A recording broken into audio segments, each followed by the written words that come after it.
박현경 기자의 인사이드 아메리카.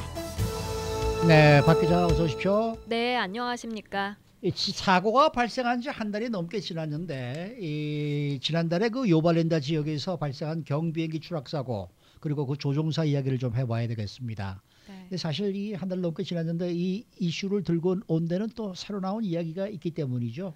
네, 이 비행기 사고와 관련해서 새로 나온 소식은 사실 없고요. 네. 사실 그 사고에 대한 조사는 18개월, 그러니까 1년 6개월 이상 걸릴 전망입니다. 다만 이제 사고를 일으킨 그 조종사 있지 않습니까? 네. 조종사에 대해서 좀 의심쩍은 이야기가 사고 직후부터 많이 나왔었는데요. 네. 오늘 LA 타임스가 이와 관련된 내용을 자세히 보도했는데 좀 흥미로운 부분이 있어서 이 주제를 갖고 나왔습니다. 네. 그 당시에 조종사가 시카고 경찰이었다고 발표가 됐다가 나중에 정정 보도가 나왔었죠. 아니라고. 그게 네네, 기억이 맞습니다. 나요. 네네. 사고 후에 이 조종사와 숨진 피해자들 신원에 대한 관심이 집중됐었는데요. 그때 네. 이제 비행기 추락 사고로 해당 주택이 완전히 파손돼서 거의 뭐 사라지다시피 해서 신원 파악에 좀 시간이 걸렸었습니다. 그리고 조종사 신원이 먼저 이제 확인이 됐고 그 다음에 며칠 후 피해자들도 신원이 밝혀졌었는데요. 근데 당국이 조종사 신원을 75살의 안토니오 페스티니라고 밝히면서 은퇴한 시카고 경찰이라고 발표했었습니다. 네네. 그래서 그때 저희도 이제 모닝뉴스 때 속보로 그렇게 전해드렸거든요. 전했죠. 네네. 근데 이상했던 게 이곳 남가주 로컬 수사 당국들은 전직 시카고 경찰이라고 밝혔었는데 그 시카고 경찰 쪽에서는 그런 이름을 찾아볼 수가 없다라고 전한 거예요. 네네. 그래서 혼선이 빚어졌었고요. 근데 결국에는 확인해 본 결과 시카고 경찰이 아니었던 것으로 드러난 거였죠. 네. 근데 이 조종사가 시카고 경찰 배지까지 들고 다니면서 경찰 행세를 하고 다녀서 그렇게 나왔던 거였습니다. 네. 그리고 그 후 한 달 동안에 이제 LA 타임스가 여러 사람들을 인터뷰하고 네. 또 자료를 취합해서 오늘 아침 보도한 거 아니겠습니까?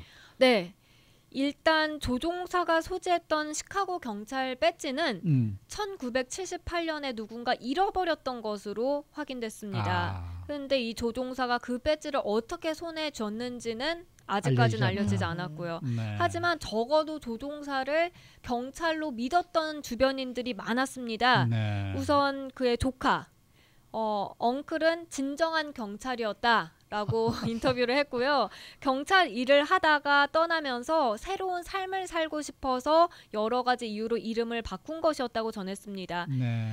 또 지금은 세상을 떠났습니다만 정치인이자 HBO 시리즈 캣하우스에 출연한 스타 데니스 호프도 페스티니와 이제 친하게 지냈었는데요. 페스티니를 greatest guy 그리고 시카고 경찰인 그를 사랑했다라고 말했던 적이 있었습니다. 네. 리플리 증후군도 아니고 실제 경찰도 아니었던 사람이 왜 경찰 행세를 한 거예요? 일단 나온 얘기는 경찰이 너무 되고 싶었다는 겁니다. 네. 근데 이제 경찰이 되고 싶었는데 못 되다 보니까 가짜 경찰이로라도 살고 싶었던 게 아닌가 네. 하는 얘기입니다. 그래서 실제로 이 페스티니는 오랫동안 식당을 운영했었는데요. 1990년대는 델리 식당을 운영했었고요. 그리고 나서 이제 후에 사고가 일어날 때까지는 네바다주에서 스시 식당을 운영했었거든요. 근데 델리 식당을 이제 운영할 당시에 거길 많이 찾아갔다는 리노 경찰 한 명은 이 페스티니가 경찰들을 사랑했다고 그렇게 말을 했습니다. 그리고 단순히 이제 페스티니가 그 전직 경찰이었다는 점 때문에 그 식당을 찾았던 건 아니었고 네. 사람 자체가 굉장히 프렌들리하고 또 다른 사람들을 존중하고 맛있는 음식까지 제공했다라고 말했습니다. 그리고 일식당을 운영하면서는 경찰들에게 굉장한 페이버를 줬다고 해요. 네. 예를 들면 가족들과 함께 찾아오는 경찰들에게는 좀 음식값을 깎아주기도 했고요. 네. 경찰들을 위한 기금 모금 활동도 좀 활발히 펼쳤고요. 어. 네바다주 경찰과 마치 동지애를 느끼는 것처럼 행동을 했고 그리고 또 경찰들이 자기 식당을 찾아오는 것에 점점 많이 찾아오는 것에 되게 뿌듯해했다고 합니다. 네. 그렇군요. 네. 사실 그저 맘앤팝 스토어에는 경찰분들이 이렇게 들리게 되면은 프리로 커피도 주고 뭐 이런 사람들이 굉장히 많습니다. 네. 그 이유가 되도록 하면 자주 좀 들려달라. 네. 그럼 좀 위험성이 좀 그렇죠. 적어지는 거 아니냐 이제 이런 네. 것 때문에들 우리 한국 분들도 많이 그러는 걸로 제가 알고 있거든요. 네. 그런데 이 조종사가 단순히 경찰이다 이것만 지금 꾸민 게 아니고 또 다른 게 또 있다면서요. 네, 사실 이것보다 더 충격적인 게, 그러니까 이름도 2개를 갖고 살아왔고요. 소셜 시큐리티 넘버도 2개였습니다. 그거 어떻게 그럴 수가 글쎄 있나요? 말이에요. 네. 네. 안토니오 피터 헤스티니는 1940년대 중반 일리노이주에서 조던 알버트 아이잭슨이란 이름으로 태어났습니다.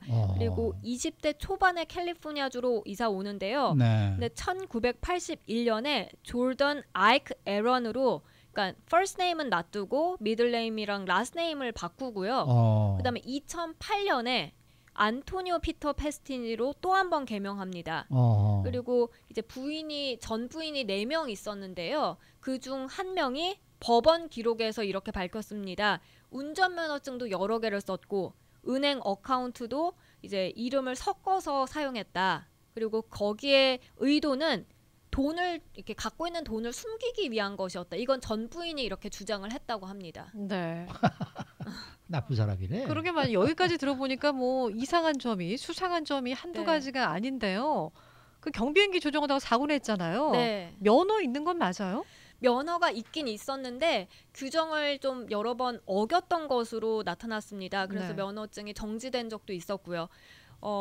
규정을 어기고 자기 마음대로 조종한 기록이 있었는데 1997년 1월 라스베가스에서 롱비치로 이제 조종을 해서 가는데 그날 날씨가 매우 안 좋았다고 합니다. 구름도 많이 끼고 안개도 많이 끼고 그래서 시야가 안 좋아서 좀 조종하기 위험한 그런 기후였고요. 네. 그래서 컨트롤 센터에서 지시가 내려왔는데 이제 거기에 반해서 이 페스티니는 나는 계기 비행 면허가 있다라고 거짓말을 하고 노선을 바꾸지도 않고 끝까지 조종해 갔다고 합니다. 그래서 그때 이제 면허 정지를 120일 동안 받았고요. 그리고 또 한 번은 비행기에 대한 검사를 정기적으로 해야 되는데 제대로 이 검사를 하지 않아서 또 30일 동안 면허 정지를 받기도 했고요. 자기 네. 명을 자기가 재촉한 케이스예요. 네. NTSB는 사고 원인에 대한 조사를 지금 진행 중에 있는데 뭐 어떻게 나오는 겁니까? 네, 이게 그러니까 지금 사고 원인 규명하기 위해서 여러 가지 조사를 하고 있는데 다른 것보다도 좀 눈에 띄는 점은 조종사의 피로도를 비롯해서 스트레스가 없었는지 그런 정도도 그걸 어떻게 조사를 할까? 조사한다고 하고요. 또 자살로 의심되는 경우 하는 그런 조사도 있다고 해요. 약간 네. 백그라운드 책 같은 것도 그런 것도 이제 진행을 하고요. 근데 네. 18개월 이상이 걸린다고 하니까 이제 사고가 2월 초에 발생했으니까 내년 한 8월이 지나야지 이제 결과가 나올 것으로 보입니다. 네. 아까 뭐 주영석 기자의 이야기도 그렇고 오늘 박형혁 기자 이야기도 그렇고 네. 전부 항공기 추락 사고에 관한 이야기를 전해드렸네요. 오늘 하루 종일. 글쎄 네. 말이에요. 자, 수고 많으셨습니다. 네, 고맙습니다. 네, 박현경 기자였습니다.